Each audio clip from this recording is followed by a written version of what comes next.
Tito, Filemão, Hebreus. Se a sua carta de Tito está meio escondida aí, né? 1 Timóteo, 2 Timóteo, Tito, Filemão e Hebreus. Capítulo 1, nós vamos ler dos versos 1 a 9, também de maneira alternada. Eu leio o primeiro verso, a igreja lê o verso seguinte.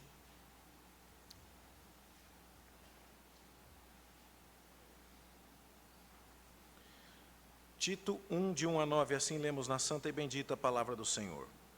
Paulo, servo de Deus e apóstolo de Jesus Cristo, para promover a fé que é dos eleitos de Deus e o pleno conhecimento da verdade segundo a piedade.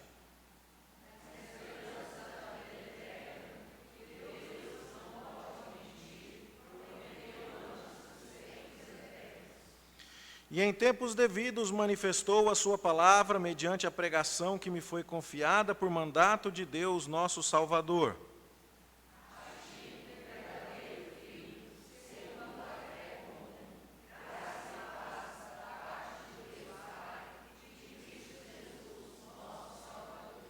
Por esta causa te deixei em Creta, para que pusesses em ordem as coisas restantes, bem como em cada cidade constituísses presbíteros, conforme te prescrevi.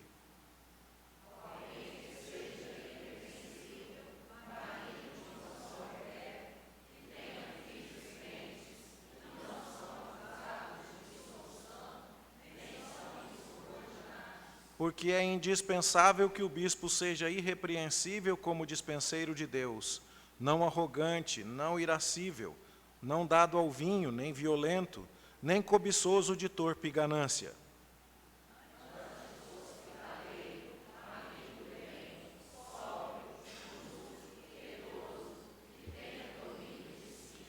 Apegado à palavra fiel, que é a segunda doutrina, de modo que tenha poder tanto para exortar pelo reto ensino, como para convencer os que o contradizem. Que o Senhor nos abençoe no estudo da sua palavra nesta manhã. Meus irmãos, talvez o que eu vou fazer agora lhes confunda só um pouquinho, mas então prestem atenção. Nós lemos o texto de Tito, ele é importante, mas eu vou pregar no texto que já foi lido de Pedro, 1 Pedro capítulo 5. Então agora, você, por favor, deixe a sua Bíblia aberta em 1 Pedro capítulo 5, não precisamos projetar o texto aqui não, pode deixar o slide da exposição da Escritura mesmo, mas é porque o texto de Tito vai nos servir de apoio. E eu vou falar especificamente sobre os primeiros 4 versículos de 1 Pedro, capítulo 5. Por quê? Como tem sido anunciado, nossa igreja está no processo de eleição de oficiais, presbíteros e diáconos. E nós temos insistido com os irmãos que a Escritura é muito clara. O apóstolo Paulo, no texto que estudamos no domingo passado à noite, diz que a igreja de Deus é coluna e baluarte da verdade. Ou seja, a igreja defende como uma fortaleza, um baluarte, a verdade de Deus. A igreja sustenta como uma coluna numa construção a verdade de Deus diante do mundo. E para que a mensagem que a igreja carrega não seja corrompida, não seja deturpada, não seja adulterada, modificada, conforme más intenções de pessoas que são gananciosas, que desejam dominar o povo, que desejam fazer da igreja um local onde prosperam seus próprios interesses, é necessário que a igreja tenha uma liderança qualificada. No texto de 1 de Timóteo, capítulo 3, 1 de Paulo a Timóteo, capítulo 3, nós lemos e estudamos no domingo passado à noite sobre as características do presbítero e as características do diácono. De modo geral, ambos precisam ser homens irrepreensíveis, homens que têm uma vida digna, homens que, apesar de pecadores e que vão errar em algum momento diante de Deus e do seu povo, sejam homens que amam a palavra de Deus e que têm um coração voltado para Deus e que querem fazer isso de maneira sincera, honesta, dedicada e interessada. E, de muitas maneiras, o texto de Tito que nós acabamos de ler repete uma lista dessas atribuições. tanto a carta de Paulo a Timóteo, quanto a carta de Paulo a Tito, as duas são conhecidas como cartas pastorais, as três, na verdade, né? As duas de Paulo a Timóteo e a carta de Paulo a Tito, escritas a indivíduos que são pastores, já numa época tardia do ministério de Paulo, onde agora as igrejas que ele fundou já estão organizadas, e agora é preciso uma elaboração maior na liderança. É preciso que a igreja se estruture melhor, e assim então é necessário que haja liderança qualificada. Então Paulo escreve a Timóteo e a Tito, e você lendo os dois textos percebe uma grande semelhança. Bom, quando escreveu a Tito, e eu só estou falando isso aqui de passagem mesmo, mas eu disse que o texto de Tito seria importante, o apóstolo Paulo diz que para promover a fé que é dos eleitos de Deus. Então, ele está escrevendo a Tito com a intenção de promover a fé. E ele diz, então, isso no verso 1, e no verso 5 ele diz, por esta causa eu te deixei em Creta. Se você se lembrar, quando Paulo falou com Timóteo, ele havia deixado Timóteo em Éfeso. E Tito ele deixou na ilha de Creta, e tanto um quanto o outro deveriam promover a eleição de presbíteros adequados. Lá em Timóteo, quando conversa com Timóteo e fala sobre a eleição de oficiais em Éfeso, Paulo diz, precisa ser assim, porque a igreja é a coluna e baluarte da verdade, como já expliquei. Mas aqui, escrevendo a Tito, Paulo diz, precisa ser assim, e você deve constituir presbíteros desta maneira, para promover a fé que é dos eleitos e o pleno conhecimento da verdade. Então, não há como, segundo a palavra de Deus, esperarmos, é claro que Deus faz coisas de maneira mediata, ou seja, através de meios, e de maneira imediata, e nesse sentido eu não quero dizer rápido, mas eu quero dizer sem meios. Deus pode abençoar o povo sem uma liderança qualificada, mas a previsão bíblica para que essa bênção venha é através de uma liderança qualificada. Paulo diz a Timóteo, eleja presbíteros e diáconos fiéis, porque a igreja é a coluna e baluarte da verdade. Paulo diz a Tito, eleja presbíteros fiéis aqui para promover a fé dos eleitos e o pleno conhecimento da verdade. E então vem a lista dos requisitos para o presbiterato e para o diaconato. Lá em Timóteo, Paulo fala de presbíteros e diáconos. E aqui a Tito, Paulo falou a respeito dos presbíteros. E quando nós lemos todas essas coisas, até aqui nós estamos indo muito bem. Entendi. Precisa mesmo ter uma liderança qualificada na igreja, porque Deus é santo e o seu povo é santo. Precisa mesmo defender a verdade, porque sem uma liderança adequada, a verdade se corrompe. Sim, os presbíteros precisam ter todas essas qualidades e os diáconos também. E aí, quando a gente termina de dizer todas essas coisas, a gente fica perguntando, e agora? Quem vai aceitar essa tarefa? Lembro-me da história dos ratinhos na fábrica de queijo. Havia uma fábrica de queijo cheia de ratos, gordinhos, porque comiam queijo da melhor qualidade. E o dono da fábrica testava de tudo para pegar aqueles ratos. E aí então ele mandou fazer umas ratoeiras eletrônicas, mas a rataiada tinha um departamento de engenharia capaz de desmontar as ratoeiras eletrônicas. E ele fez umas ratoeiras especializadas, sabe, com determinados cheiros e perfumes e tal, e a rataiada tinha um departamento ali de pesquisadores que fizeram todas as descobertas a respeito dos mecanismos, e eles escapavam das ratoeiras. Até que o dono da fábrica se cansou e comprou um gato novo, bravo, arisco, selvagem. E em uma semana, 4 ratinhos já morreram. E então a rataiada ficou muito preocupada e fizeram uma assembleia. E então eles disseram, não dá, desse jeito vamos todos morrer, não tem agora o que fazer, o que devemos fazer? Aí um ratinho matuto, caiapinzinho na boca, desconfiadinho ali, olhou e falou assim, eu tenho um primo que é da fazenda, e lá na fazenda dele, a dona da fazenda ficou brava com umas vacas, que estavam mexendo no varal nas roupas dela. Pois não é que a mulher botou um sino no pescoço da vaca, e quando a vaca chegava perto do varal, ela já sabia, corria com a vassoura para espantar a vaca? Se nós pusermos um sino no pescoço do gato, quando o gato estiver chegando, todo mundo já está sabendo. Todo mundo bateu palmas e a proposta foi aprovada em primeiro turno no Senado e na Câmara, sem veto do presidente, e passou, que foi uma beleza, a lei foi promulgada. Mas veio a seguinte pergunta depois, quem vai pôr o sino no pescoço do gato? E essa é a grande questão aqui. E essa é a questão que mais me incomoda, e sobre ela eu gostaria de falar com você. Por quê? Porque parece que nós estamos assim, a igreja é a coluna e baluarte da verdade. Amém, irmão? É preciso líderes fortes para promover a fé que é dos eleitos. Glória a Deus! Os presbíteros têm que ser homens irrepreensíveis. Fala, Jeová! E os diáconos têm que ser homens aprovados em tudo. Glória a Deus, pastor, deixa Deus te usar. E agora, quem são os candidatos? Então, né, pastor? Sabe o que é? Muito difícil isso aí. Muito complicado. Eu vou contar para o senhor, vida de presbítero não é fácil, não. E é assim que eu queria agora, para responder essa questão, ir com você para 1 Pedro, capítulo 5, para ver os versos de número 1 a 4. Parece que a gente tem parado na primeira parte da história e não está lendo direito a segunda.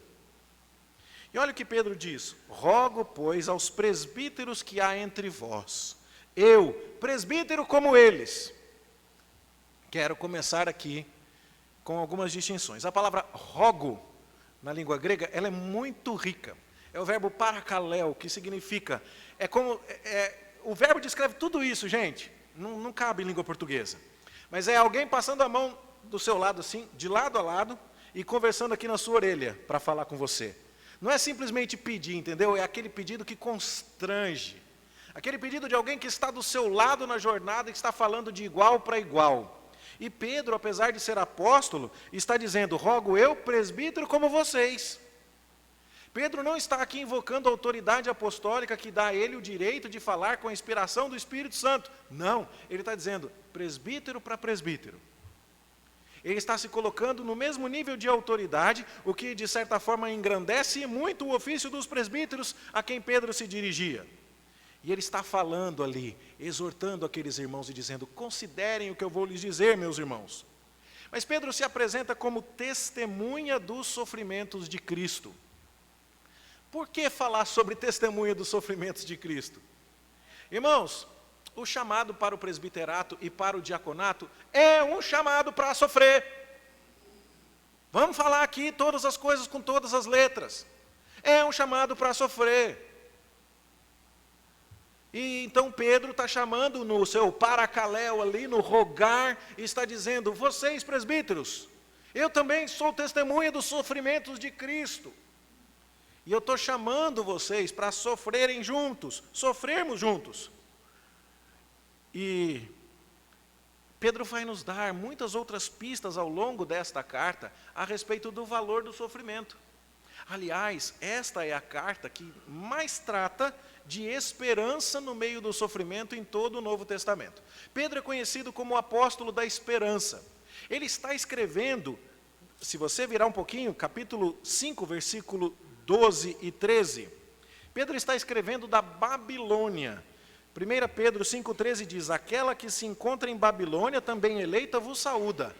Mas a cidade da Babilônia, aquela de Nabucodonosor, nessa época, estava debaixo do barro, da lama, do lodo. Estava enterrada, estava destruída.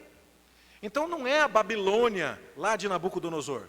Nós estamos falando nem de uma outra Babilônia, como chegou a pensar João Calvino durante um tempo, uma Babilônia que havia lá no Egito. Não, nós estamos falando figuradamente da cidade de Roma, que era um lugar que representava uma oposição a Deus, do mesmo jeito que a Torre de Babel se opôs a Deus, do mesmo jeito que lá no livro do Apocalipse, Babilônia, a grande meretriz, se opõe a Deus. E Pedro está falando de um mundo, portanto, onde as pessoas não querem saber de Deus. E alguém que se levanta como uma autoridade de Deus, num mundo oposto a Deus, vai sofrer, vai sofrer. Mas Pedro ainda está falando, se você vai lá no capítulo 1, versículo 1, Pedro, apóstolo de Jesus Cristo, aos eleitos que são forasteiros da dispersão. A palavra dispersão aqui no grego, a gente conhece ela em português, diáspora. O espalhamento das pessoas que haviam recebido a Jesus e que após o martírio de Estevão tiveram problemas para permanecer em Jerusalém e foram para vários lugares. E Pedro aqui está falando com essas pessoas. Ele está escrevendo de Roma. Pedro é judeu. mas está em Roma. E ele está escrevendo para a gente que está em tudo quanto é canto, que foi espalhado por causa da perseguição a Estevão. E depois aos cristãos, depois do martírio de Estevão. E ele está dizendo assim, eu quero falar com vocês sobre sofrimento. E ele vai dizer que o servo que está trabalhando para o seu Senhor e sofrendo injustamente, glorifica a Deus quando suporta isso com paciência. Que as esposas cristãs, oprimidas por maridos não cristãos, quando comportavam-se de maneira digna, ganhavam esses esposos para Cristo, ou se sofriam de maneira adequada, glorificavam ao Senhor. Pedro diz que Jesus nos deixou o modelo, ele mesmo sofrendo e não pagando mal por mal. E em vários momentos, então, Pedro está dizendo, essa vida é uma vida de sofrimento. Não tem jeito, mertiolato tem que arder. E nós temos falado muito sobre isso nos últimos tempos, porque parece que depois de um período sem guerras, depois de um período com conforto, com o avanço da tecnologia, falar de sofrimento é um abuso. Mas o que é que a gente faz do lado de fora do Jardim do Éden que realmente vale a pena e que não tem o seu preço? A gente precisa lembrar um pouco mais. Ser mãe, eu só posso imaginar, porque eu não sou mãe. Mas ser mãe é sofrer. Aliás, tem até um ditadozinho que diz, né, ser mãe é padecer no paraíso. Não tem um ditado que é assim? Pois é, e por quê? Porque a mãe está o tempo inteiro preocupada. Será que caiu? Será que escovou o dente? Será que vai bater a cabeça? Será que vai passar na... Será? E não aposenta nunca. Vou fazer 50 anos e minha mãe ainda me liga para saber o que eu estou comendo. Não aposenta nunca, mãe. É assim. E o que você faz na sua vida que realmente tem valor e que foi tranquilo? Bem que a gente queria, né, ficar de abdômen trincado comendo Nutella, mas não é assim que a vida funciona.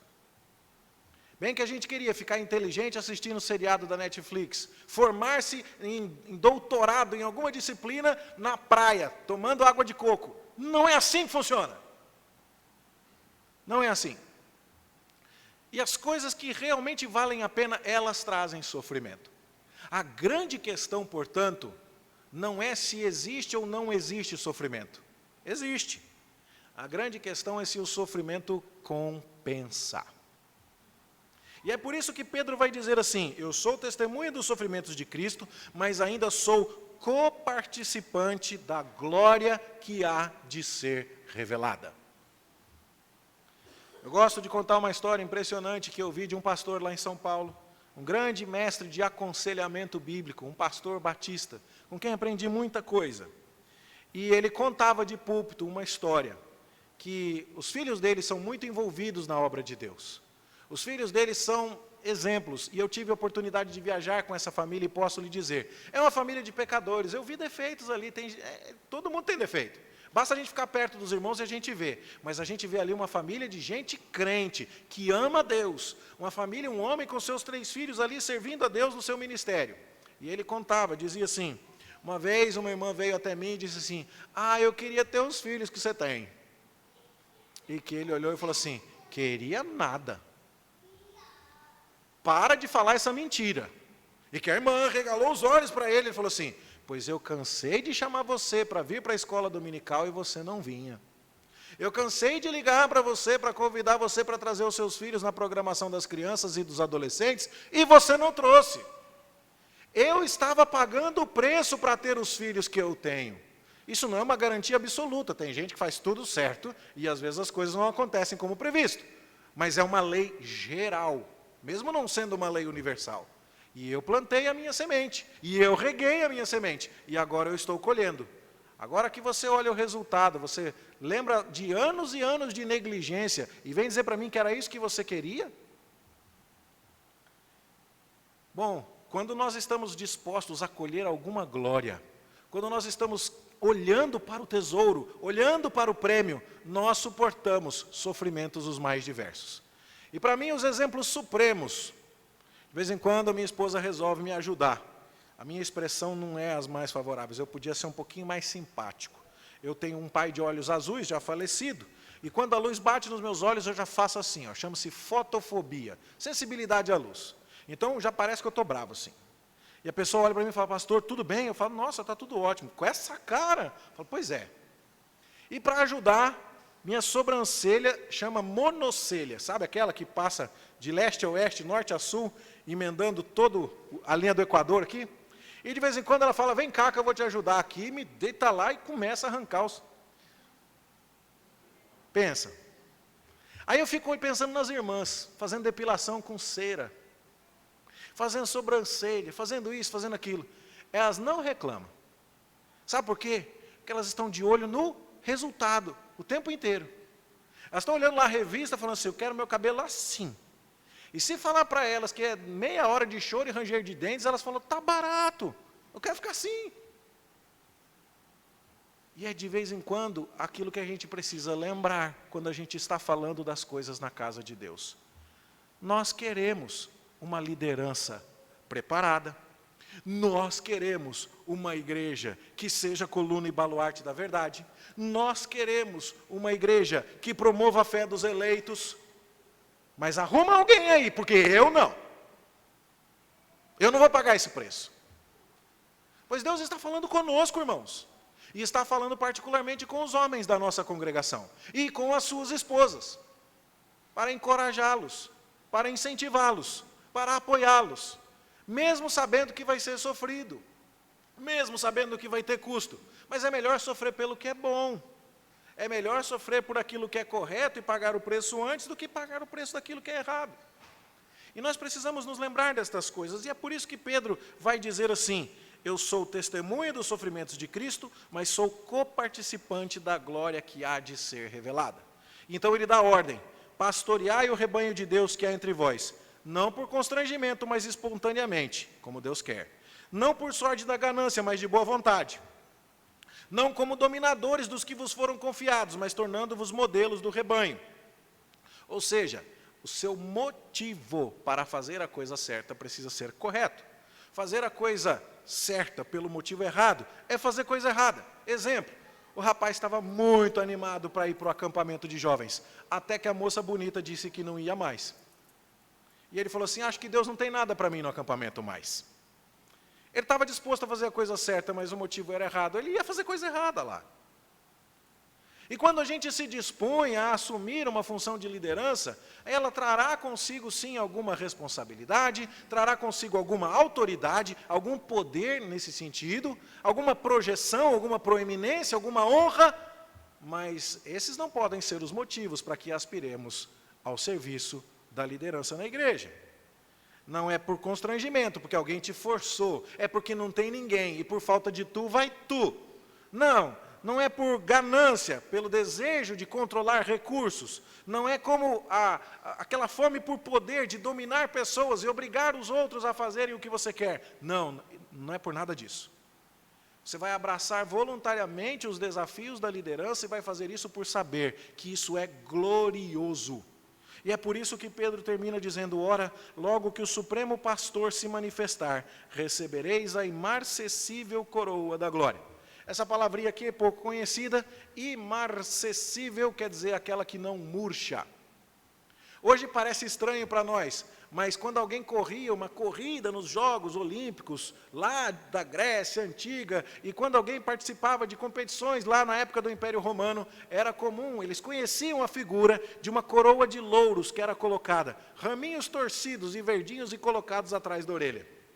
Era a medalha da época, nem era feita de ouro, nem de bronze, não dava para derreter e vender no Mercado Livre, não dava fazendo nada com aquilo, era um monte de mato, mas era uma glória. Porque você ganhou a competição, aquela era a sua glória. 2 dias depois já estava murcha. E quem está correndo atrás de glória no exercício da liderança, quem está correndo atrás de projeção e poder, vai perceber que 2 dias depois, essa glória já passou. Nós precisamos estar com os olhos colocados no céu, olhando para o sofrimento de Cristo, que suportou a cruz, mas que está assentado à mão direita de Deus Pai, que recebeu um nome que é superior a qualquer outro nome.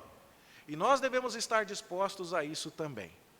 E esta palavra, meus irmãos, é para dizer assim, não estamos conclamando a igreja, e conclamando em particular os homens da igreja para se apresentarem para alguma coisa muito docicada, muito fofinha, muito lindinha, que vai fazer de vocês seres humaninhos maravilhosos. Não. Nós estamos falando aqui, é tiro, facada e bomba. É difícil. É complicado. Mas é glorioso. E aqueles que entenderam a glória que há de ser revelada e a recompensa eterna, eles anelam por isso. Sabe? Eu vejo alguns filmes antigos e penso nas cenas. E uma cena que chama a minha atenção é uma cena do filme 300, onde os espartanos agora vão lutar contra os persas. E os 300 espartanos que foram lá para aquele estreito lá, cujo nome agora me escapa, eles estão olhando aquela multidão de persas assim, e tem um dizendo assim, ih, lascou, agora já era. E o outro está olhando e dizendo assim, eu esperei por este momento a minha vida toda. Eu treinei para morrer em combate, uma morte gloriosa que desse propósito à minha existência. Eu existo para defender Esparta. E agora existe o maior de todos os inimigos que nós já enfrentamos. E eu vou agora aqui, nesta batalha, entregar a minha vida por esta causa. Que glória! Pena que aquele homem que pensou assim estava se entregando por uma causa que não levou a lugar nenhum. Mas nós, quando nos desgastamos com o povo de Deus, com os assuntos de Deus, com a casa de Deus, com a verdade de Deus, estamos nos dedicando a um assunto que é de recompensa eterna. E é isso que nós precisamos ter em mente. Portanto, meus irmãos, a minha palavra já se encerra aqui. Eu gostaria de dizer, estamos às vésperas da eleição de presbíteros e diáconos. Eles precisam ser homens qualificados. Os homens precisam estar à altura do desafio. E não é só presbítero e diácono que precisa ser irrepreensível, que precisa ser hospitaleiro, amante da verdade. Não, todo ser humano, todo cristão precisa ser assim. É uma tarefa difícil, mas é uma tarefa cheia de glória. Cuidado, cuidado. Quando você é o primeiro a dizer, que bom, a igreja precisa ter homens assim, nossa igreja precisa defender a verdade, precisamos fazer o que é certo. Mas quem vai colocar o guizo no pescoço do gato? Vai você, eu não. É importante, irmãos, olharmos para estas situações aqui e perguntarmos, Deus está chamando você, meu irmão? Deus está chamando o seu esposo, minha irmã? Deus está chamando o seu pai, jovem, adolescente? Você está preparado para assumir o chamado de Deus? Ou nós estamos falando muito que queremos ter uma igreja correta e fazendo pouco ou nada em relação a isso?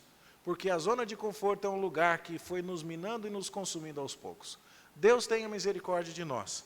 Que saibamos olhar para as coisas adequadas. Sim, é necessário um homem preparado. Sim, é necessário um homem que esteja disposto a ser um coparticipante dos sofrimentos de Cristo. Mas sim, é necessário um homem que tenha os olhos na glória, com tal disposição, que ele não olhe para outra coisa, que não a recompensa, uma coroa que não murcha, uma coroa imarcessível, que vai ser colocada na sua cabeça, quando o Supremo Pastor se manifestar. Que seja assim na minha vida, na sua, na Igreja Presbiteriana do Jardim América, para a glória do nosso Deus, em nome de Jesus. Amém. Nós vamos nos sentar agora na mesa do Senhor. Enquanto nos preparamos para isso, vamos entoar o cântico Vinho e Pão.